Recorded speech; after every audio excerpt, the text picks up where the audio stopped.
سے پہلی شرط اول یا ایھا الذین آمنوا آمنوا باللہ ورسولہ، یعنی ایک ایمان تو تمہیں حاصل ہے اقرار باللسان، وہ تو تمہیں والدین سے مل گیا، عقیدہ تمہارا ہے، متوارث جو ہے تم عقیدے کو مانتے ہو، لیکن دلی یقین والا ایمان حاصل کرو۔ اصل میں اس کے بعد گاڑی چلتی ہے، اس کے بعد جو ہے نتائج نکلتے چلے جائیں گے، لیکن اگر وہاں ایمان کی کمزوری ہے تب اوپر سے کوششیں کریں گے، نتیجہ نہیں نکلے گا، آگے ہم بڑھ نہیں سکیں گے، ہمارے جو جد و جہد ہے وہ کامیابی سے ہمکنار نہیں ہوگی۔ اس جیسے ہی ہے جیسے ہم درخت لگانا چاہ رہے ہیں جس کی جڑ ہی نہیں ہے، آپ زمین کھود کر درخت جو اس کے اندر گاڑ دیں گے تو زمین تو نہیں پکڑے گی اس کو، وہ تو نیچے سے جڑ ہو اور پھر درخت جو ہے اس سے ابھرے، تو وہ ہوتا ہے کہ جس کے لیے یوں سمجھیے سرسر درخت بنے گا۔ اس حوالے سے سب سے پہلا قدم کیا ہے، ہم اپنے گریبانوں میں جھانکیں، اپنے دلوں کو ٹٹولیں، وہ یقین والا ایمان ہے یا نہیں؟ اگر ہے تو اللہ کا شکر ادا کیجیے، تہنیت، مبارکباد، اور نہیں ہے تو پہلا کام یہ ہے کہ اے ایمان کے دعوے دارو، ایمان لاؤ جیسے کہ ایمان کا حق ہے، یقین اللہ کی ذات پر، اس کی صفات کمال پر، یقین مرنے کے بعد اٹھنے پر، بعث بعد الموت اور حساب کتاب، یوم حشر اور جنت اور دوزخ کا یقین، فرشتوں کا یقین، وحی کا یقین، قرآن کا یقین، کتابوں کا یقین، نبیوں اور رسولوں کا یقین اور محمد الرسول اللہ کا یقین صلی اللہ علیہ وسلم کہ آپ آخری اور کامل رسول ہیں اللہ تعالیٰ کے، خاتم النبیین بھی ہیں اور آخر المرسلین صلی اللہ علیہ وسلم۔ یہ یقین پہلے پیدا ہونا چاہیے۔ تو اب ظاہر بات ہے کہ جب میں نے یہ بات اتنی بڑی کہی ہے تو پھر مجھے یہ بھی بتانا چاہیے یقین کہاں سے ملے گا۔ جیسے آپ بھٹی کے آگے بیٹھیں گے تو حرارت پہنچ جائے گی،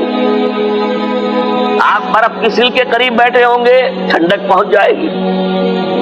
اگر صاحب ایمان ہے، کسی کے دل میں یقین والی بھٹی دہک رہی ہے تو اس کے قرب سے آپ کے اندر بھی یقین پیدا ہو جائے گا۔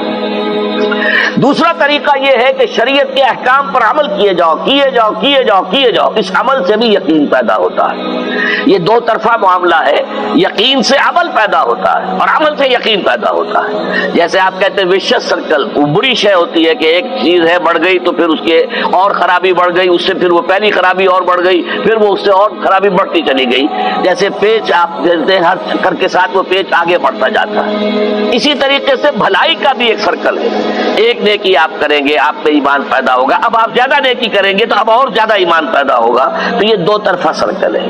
اور تیسری بات جو ہے خاص طور پر فہیم، ذہین، انٹلیکچوئل لوگ، سمجھدار لوگ، اور آج کی دنیا آپ کو معلوم ہے کہ ہمارے نوجوان طبقے میں بہت بڑی تعداد ہے بہت سمجھدار لوگوں کی، اس لیے کہ ان کی معلومات کا دائرہ بڑا وسیع ہو گیا ہے۔ جدید دنیا میں جو علوم ہے ان کا ایکسپلوژن ہے، دھماکہ ہو گیا، اتنے علوم پھیل گئے اور اس کے اثرات ہیں۔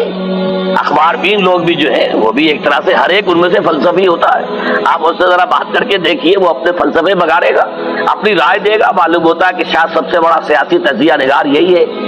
لہذا وہ لوگ کہتے ہیں کہ ہمیں تو وہ بات بتاؤ جو ہماری عقل کو بھی اپیل کرے۔ یہ جو معاملہ ہے وہ ایمان جو عقل کو بھی اپیل کرے، اس کی سورس صرف ایک ہے اور وہ قرآن حکیم ہے۔ وہ شخص جو کہتا پہلے میری عقل کو اطمینان ہونا چاہیے پھر مانوں گا،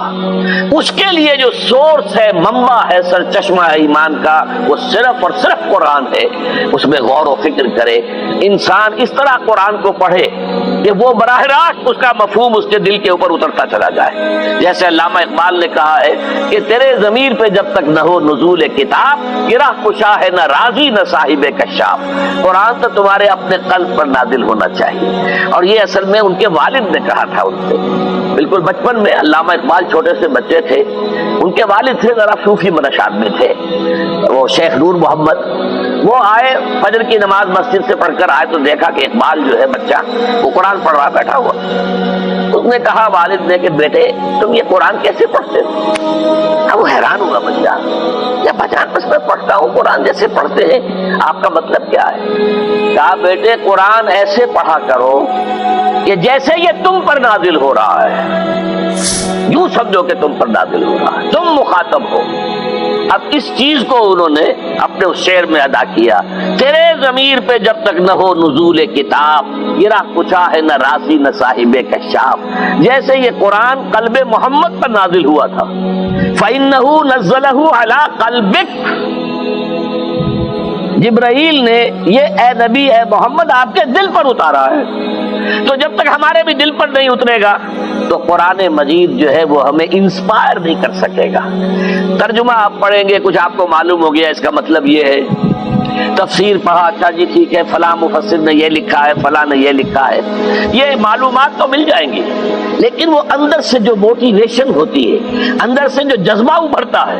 اندر سے جو ایمان جو ہے چشمے کی طرح قلب کی گہرائیوں سے ابلتا ہے، وہ نہیں ہوگا۔ وہ اسی وقت ہوتا ہے کہ جب وہ انٹلیکچوئل آدمی جو ہے وہ کم سے کم اتنی تکلیف ضرور کرے کہ اتنی عربی سیکھ لے کہ عربی جو ہے قرآن مجید اس کے براہ راست قلب پر نازل ہو سکے، وہ ترجمہ نہ دیکھے۔ ہم میں سے ہر شخص کا پہلا کام یہ ہے کہ وہ یقین والا ایمان حاصل کرے۔